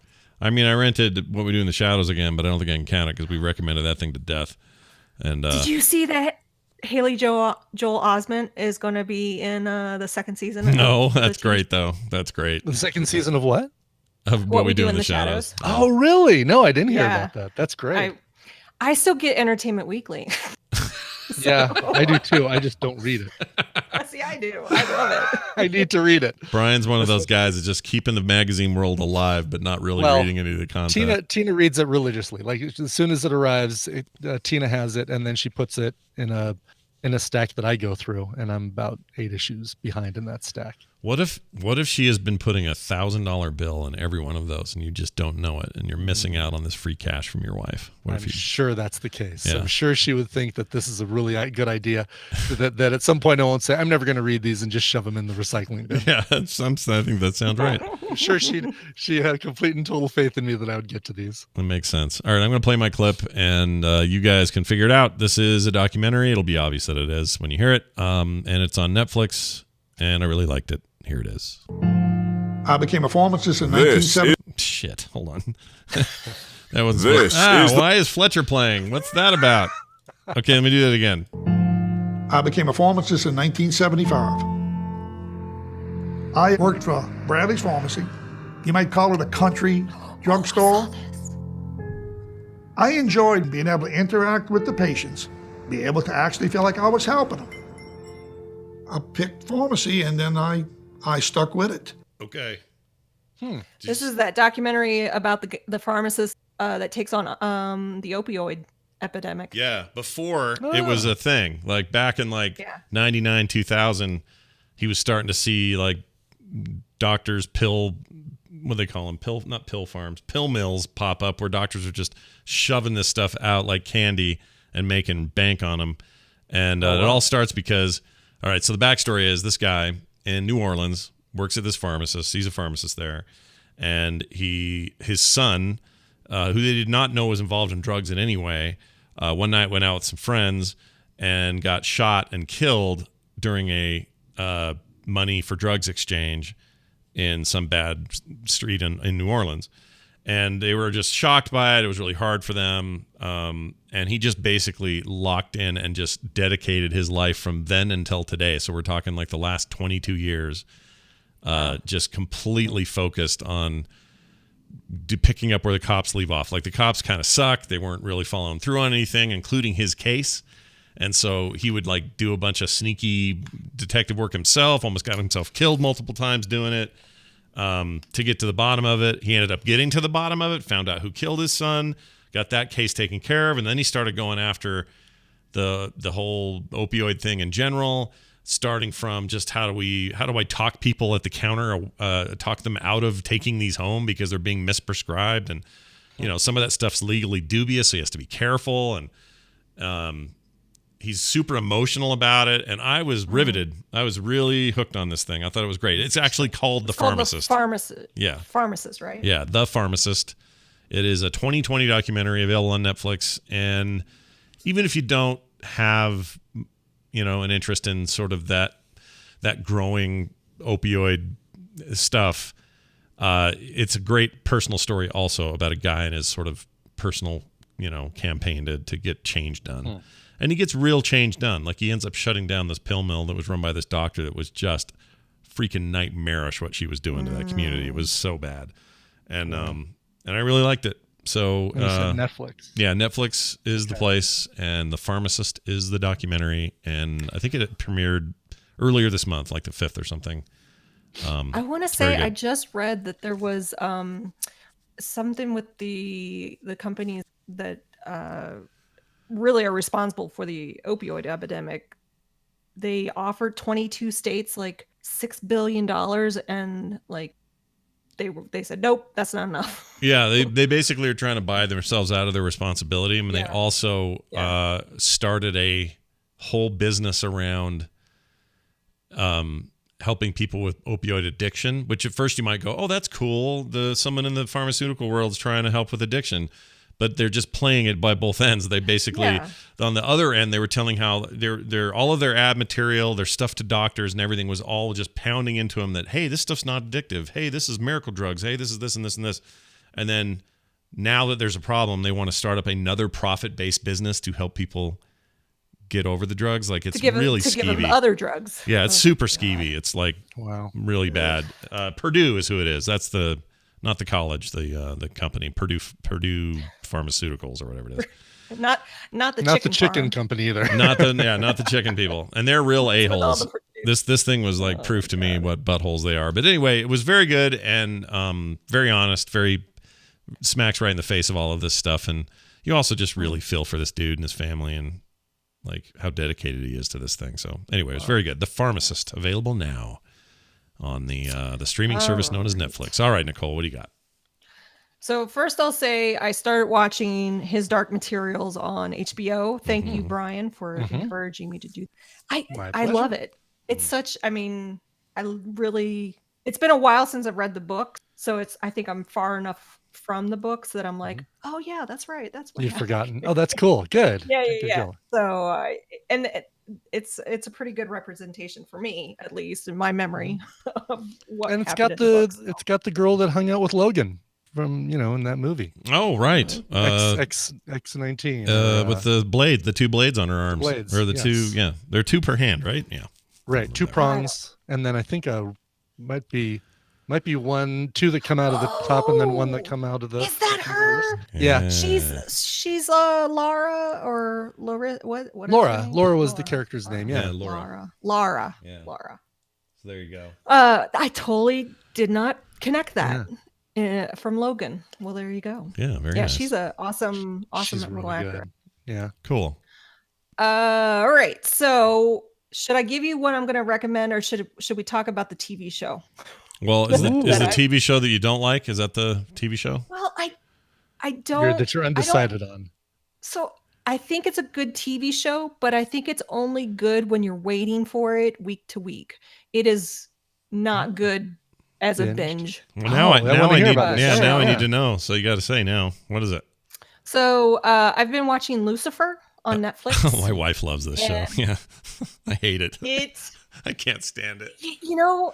I liked it at first, but I was watching multiple episodes and it just got tired really quick. Like his whole British act and ooh and oh, look into my eyes, tell me what you. And I'm, what in the what is going on? This is the devil. This is not. It just.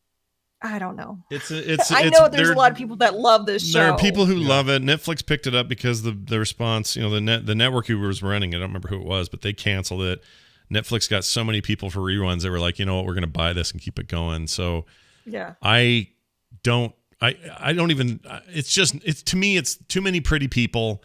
And it feels like one of those. Like I just can't do network pretty people. Yeah, it's just not my thing. And like I said, it's actually. I think if I was watching it week to week, not all at once, it just becomes a little too much of this character, Lucifer Morningstar. That I'm just like, why am I watching this? I got better things. My wife likes it precisely because it's sort of dumb, trashy, and dumb. Yeah. Like she's sort of into it for that reason, and she watched it all. She'll never say to you, "Oh, it's a great show." She just say, right. It was, it's her guilty pleasure. She sort of likes it. It's something on the TV. Yeah. For me, it's just not for me. I'm plenty of people this thing's good for, and I'm glad they got what they want. But I'm gonna give you recommend like not piggyback, but kind of give you a recommendal that if you're not sure about Lucifer, maybe switch over to a show called Evil. Evil. I've seen the previews for that. Yes, it's really, really good. I think they did just finish up the first season. Tina and I were totally engrossed in this, but it's I think it's only CBS All Access is where you can find it. So if you've already got it for Picard, then then check out Evil. But it's got that same kind of religious overtones. It's kind of like the X-Files with religion involved. Yeah. Oh, interesting. Yeah. Lucifer is weird because I'm like, you're the devil and you're solving murder cases. I don't understand. I mean, he's on Earth. He's on Earth because isn't he on Earth because he's in trouble or something, or he's no. He leaves hell because he's bored just or something. Tired of it. Yeah, he's just sick of it. He's a real dandy, that guy. And he starts solving murders, and I'm just with this detective that he can't charm, and he's like, why can't I charm you? Yeah. And it's just weird. I like who's the angel? Who's the is it Gabriel? The angel with that had his wings cut? What's his name? I think it's Gabriel. He's pretty good. If you get far enough into it, he's all right. But yeah, I don't know. Jeannie says it's supposed to be funny. Yes, it has comedy elements, but it's also supposed to be. It's not farce. It's supposed to be like a show. Yeah. I don't know. I just can't. I wasn't expecting it to be super, super serious, but the world that put me in, I find myself questioning it way too much that I know I'm not supposed to be, but I get pulled out of the world that they're trying to make for me. Yeah. And I was like, well, maybe if I give it more episodes, I'll get into it. And I found the more I watched, the more I didn't like it. So. Well, Jeannie says Lucifer for me. Jeannie says it's hilarious. I don't know. Jeannie and I see eye to eye on a lot of things, but I think we may have found a real cross point here. I cannot laugh at Lucifer. There's nothing funny in there. I mean, I don't mean because it's Lucifer. I'm just saying the show isn't funny. I can't laugh at Hitler either. No, it's just not funny. It's just like fascist. I wish it was funny. Hey, do you want my recommendal? Yeah, I want to hear what you recommend. What do you recommend? All right. Brian led me in. Oh, look at that. away, Brian. Okay, well, I think I can kind of guess now what that might be. All right, let's take a look. Hold on. I got to open this up. All right, here we go. I'm hitting play. Why so happy? Things are changing. The Allies have taken Italy, France will be next, and soon the war will be over. God damn it! Why does that make you happy? You hate your country that much? I love my country. It's a war I hate. It's pointless and stupid, and the sooner we have peace, the better. Oh, the war will end. We will crush our enemies into dust, and when they are destroyed, we shall use their graves as toilets. Okay, no more politics. Dinner is neutral ground. This table is Switzerland. Let's eat.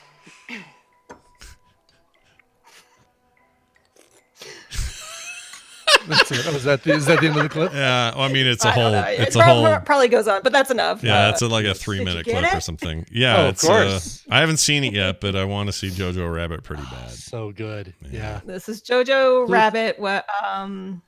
You didn't see him. He was there though, but Hitler was at the dinner table with the two of them.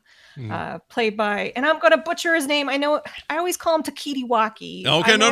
This is good. This is good. That's exactly right. We don't want to interfere in this. Go ahead and say it one more time, just so we have it out there. We're not going to interfere or correct. You go ahead. Say it. Is it Takiti Waki? Is what I call him. But I know it's that is absolutely 100% correct. Takiti Waki.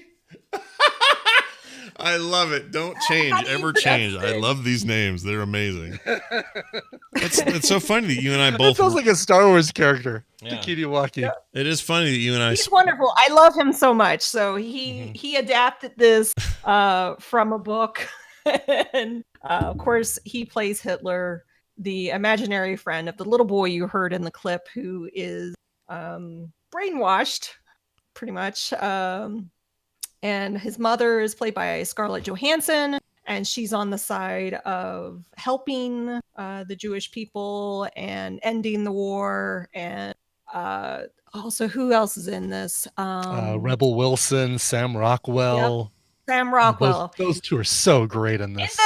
And then Theon from Game of Thrones has a speaking part as, I think, the lover of Sam Rockwell's character. Yeah, that's right. Yes. Yeah.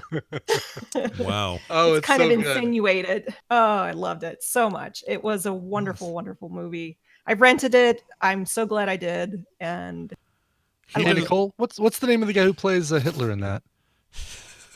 I've already said it. I know it's wrong.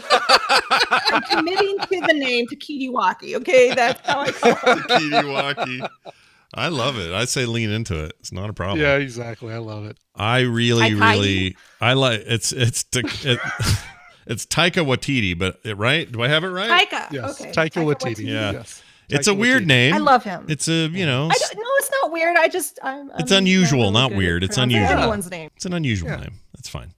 So he's probably one of my favorite directors. When I think I recommended Hunt of the Wilder People, So good. a long time ago. So That's good. another great one. Love that movie. If you ever seen Shark versus Eagle, or Eagle versus Shark, it's an amazing movie. It's old. No Did one he knows do about that it. one too? Oh yeah, that's his. Oh, I love that one too. So good. He did obviously What We Do in the Shadows, but then what was the other one I was going to say, and I forgot. Thor Ragnarok, a tiny little movie. Yeah, a tiny little no movie one's ever called heard Thor of. Ragnarok, Yeah, yes. very good at directing that. I'm excited about that sequel. He's great.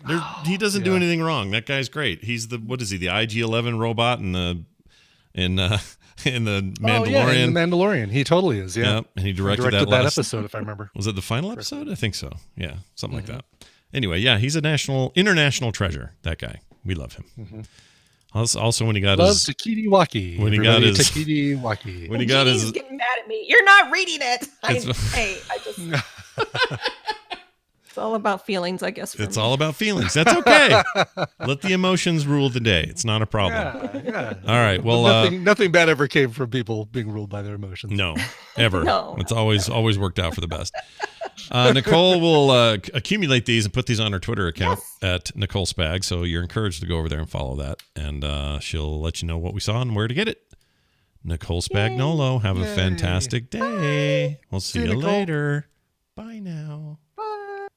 Her video got weird in the end. It's okay though. Yeah, it's like stopping and then starting, and it's going speedy. There's a reason to yell Mark's name, I think. All right. Mike just turned on Spotify in his woodshop. Exactly. Listen to the latest Katy Perry album. Yeah, he loves her.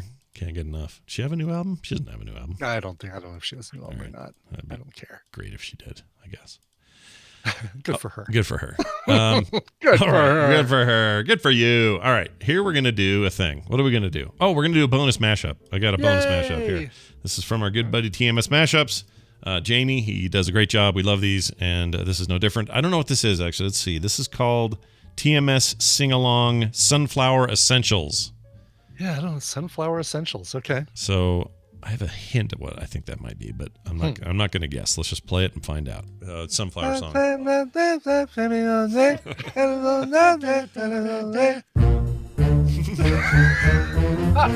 I look like a lumberjack and I don't care. I have sleepy eyes and stupid wet hair. Medicated nipple cream. Medicated nipple cream that I rub on myself.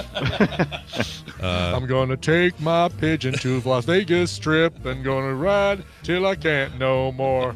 When the tomatoes are black, when my nipples crack, when I'm feeling sad. I'm a lumberjack and I'm okay. I think I'm straight and I'm definitely not gay. Like if you are a hairy person. Hairy people with lots of wrinkles. Hairy people with lots of wrinkles. I'm a lumberjack and who's to say? I like to sell old stuff on eBay. Hello. Oh, it's me. Hello, it's me. I was wondering if you got the 45 voice messages I sent. Eminem has a tiny penis. But that wasn't really her. I don't want a lot for Christmas. There's just one thing I need. Is a bigger penis than Eminem can possibly be. You told me 2 times I'm going away. Rockin' down dry. Colorado. Stick to the public big stuff. domain music. We can play it legally. Public domain music. That's right, but don't worry, the YouTube channel's already canceled. We can't post anything, so freaking F those guys. Gonna buy socks and gonna buy shoes. Gonna buy. I might need some toothpaste while I'm here. I wonder if my bodyguard called in my thing at the pharmacy. Going to the checkout. Gonna buy gum.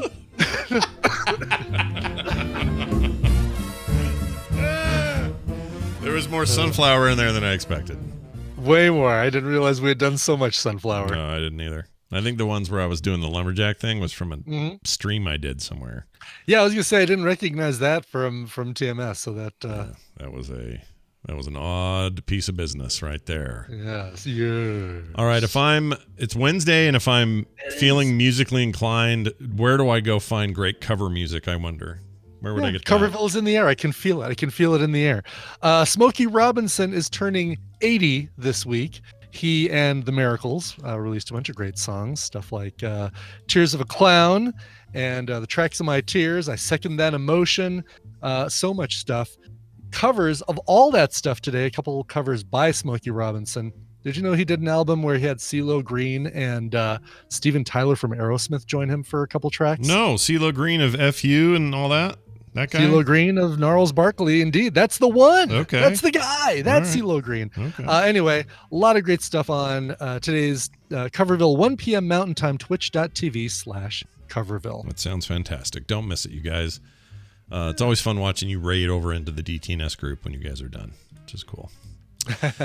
We just did that for the first time last time. Oh, was that the first time? A lot of fun. Oh, all right. Yeah, I saw it last Wednesday. I figured you guys were always doing that, but yeah, it was cool. No. Somebody in the chat room suggested, and I said, "Oh, I should learn how to raid." And it was like the second time I've ever raided a channel. I've never done it.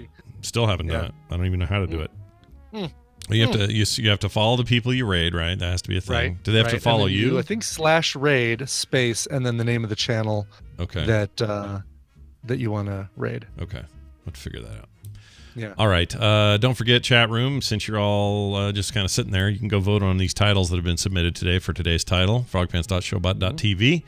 Everybody at home, big thanks to all of you for supporting us at patreon.com/TMS. If you haven't yet, go check it out. You get bonus content every day. Plus, now you get one single show file with that bonus content attached directly to it. So it's all one file, one feed, one deal. Some have complained that there's a picture of me instead of the podcast art. I've changed that, but I think it's cached on some people's players. Oh, sure. So it should clear over time. It depends on who you use. You might show up in iTunes before it shows up in Pocket Cast or somebody else. I don't know, but some of those image files are cached. So if you're still seeing my ugly mug, that should go away soon.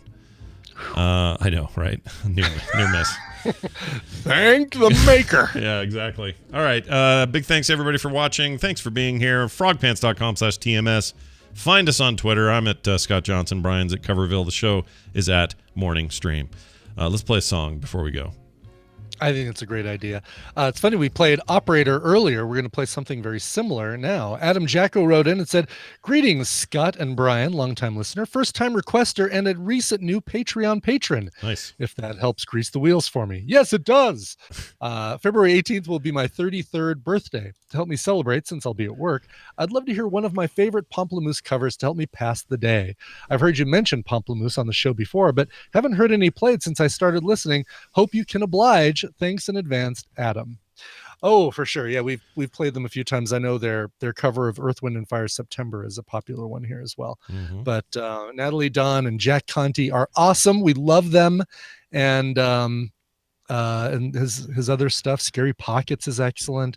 They're amazingly talented, creative people, and I'm jealous as hell how amazingly talented and creative they are. One of their covers from their Tribute to Famous People album is the one that Adam requested. It's a cover of a song done by Lady Gaga and Beyonce, but it's not the one done by Beyonce and Lady Gaga, which was called Payphone. This is the one by Lady Gaga with Beyonce that's called Telephone. We had Operator earlier. Now we have Telephone. Here is Pomplamoose. Oh, man. I'm so glad you're playing one of them. I love these guys. They're so good. Yeah.